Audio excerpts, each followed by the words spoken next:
తెలుగువారి నూతన సంవత్సరం ఉగాది పండుగ. చైత్ర శుద్ధ పాడ్యమి రోజున ఈ పండుగను జరుపుకుంటారు. అసలు తెలుగు సంవత్సరాలకు పేర్లు ఎలా వచ్చాయి, ఇతర రాష్ట్రాల్లో ఈ పండుగను ఎలా జరుపుకుంటారో ఈ వీడియోలో తెలుసుకుందాం.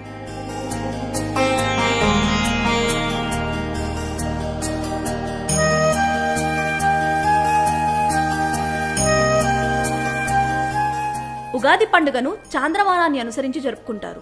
ఆంగ్ల సంవత్సరాలకు నెంబర్లున్నట్లే తెలుగు సంవత్సరాలకు కూడా ఒక్కో ఏడాదికి ఒక్కో పేరు ఉంటుంది. ఈ పేర్ల వెనుక కూడా ఒక కథ ప్రాచుర్యంలో ఉంది. ఒకరోజు నారదుడి గర్వాన్ని తగ్గించేందుకు విష్ణుమూర్తి మాయ చేసి అతన్ని మహిళగా మార్చేస్తాడు. స్త్రీ రూపంలో ఉన్న నారదుడు ఒక రాజుని పెళ్లి చేసుకుని 60 మంది పిల్లలకు జన్మనిచ్చాడు. అయితే 60 మంది ఒక యుద్ధంలో చనిపోతారు. తర్వాత విష్ణువు నారదుడి మాయను తొలగించి మీ పుత్రులు తెలుగు సంవత్సరాలుగా వర్ధిల్లుతారని వరమిచ్చాడని పురాణాలు చెప్తున్నాయి. అలా నారదుడి 60 మంది పిల్లల పేర్లు తెలుగు సంవత్సరాలుగా ఇప్పటికీ కొనసాగుతున్నాయి.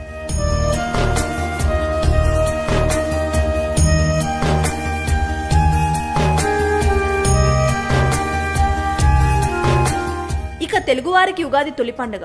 ఈ పండుగను ఆంధ్రప్రదేశ్, తెలంగాణ, కర్ణాటక, మహారాష్ట్ర, తమిళనాడు, కేరళ రాష్ట్రాల్లో కూడా జరుపుకుంటారు.